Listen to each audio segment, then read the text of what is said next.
Introduction.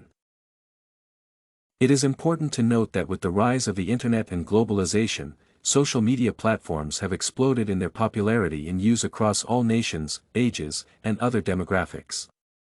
Social media is designed to mimic and enhance human connectivity by making communication instantaneous as well as enabling sharing options, such as images, audio, videos, or written text.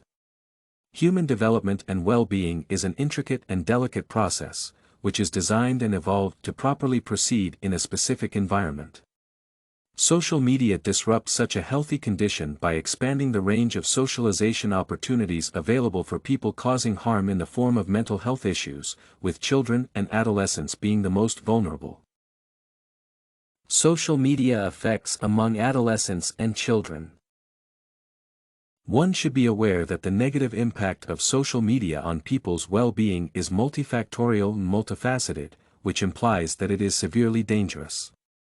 The research found that the dangers include risks towards personal safety, identity theft, privacy concerns, access to disturbing and inappropriate material, social isolation, and mental health concerns. In the case of the latter, these include issues such as depression, anxiety, and poor sleep. There is also a significant risk of children becoming targets of cyberbullying or sexting. In other words, there is an array of problems caused by social media concerning people. These effects can be even more detrimental among younger children and teens, which is why people should be concerned about allowing a child to use these platforms.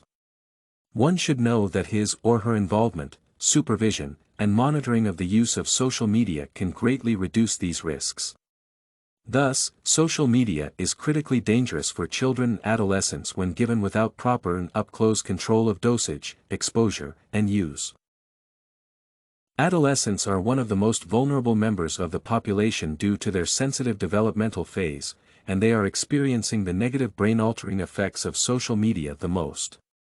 There's a strong association between the use of social media and depression in adolescence. The more depressed adolescents are, the more they use social media, the more they use social media, the more depressed they are. In other words, interactions with social media and the Internet are not a one-way input because the described tools also affect the human brain. Teenagers are in their developmental stages, which means that their full development requires correct information and social context. However, social media hacks the core social elements, making them more exposed and vulnerable to a wide range of negative forces.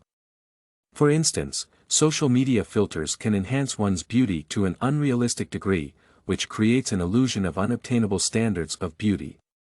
The social approval elements of such platforms make adolescents vulnerable to shallow online provision of attention, and examples include likes, emojis, or even comments.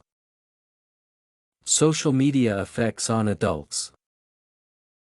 It is important to note that the impact of communication technology in terms of human brain alteration is not limited to adolescents because adults are vulnerable as well. When it comes to adults, social media can cause depression, anxiety, and a host of other mental health problems. A study states that findings strongly suggest that limiting social media use to approximately 30 minutes per day may lead to significant improvement in well-being. In other words, abstaining from or limiting the use of social media brings a lot of benefits to a person's mental health, which indicates negative implications and effects of the information overload of these instruments. Another study shows that depending on time spent, activity, investment, and addiction, all domains correlated with depression, anxiety, and psychological distress. Thus, a person must be conscious and aware of how much time one spends on social media to prevent depressive symptoms.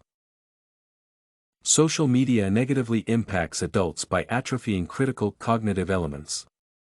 Carr states that our ability to interpret text, to make the rich mental connections that form when we read deeply and without distraction, remains largely disengaged.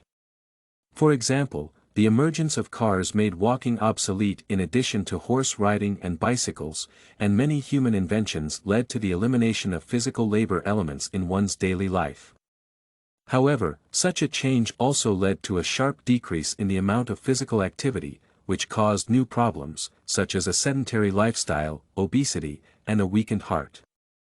In response, humans realized that one needs to incorporate exercises to compensate for the loss. Similarly, communication technology in the Internet atrophied certain elements of cognitive function, such as attention, memory, and focus. However, no measures are taken to compensate for the described losses. Conclusion. In conclusion, social media affects the human brain both in the developmental stage and the developed stage, which leads to a reciprocal reinforcement of the perpetual cycle of negative interdependence. The human brain changes when it repetitively uses social media. The current social context does not protect from the negative impacts of technology but rather reinforces it. In addition, the human brain reciprocally changes into a thought pattern resembling a computer, which facilitates further use. StudyCorgi.com has everything you need for successful studies. Writing tools, informative articles, and essay samples. Come check it out.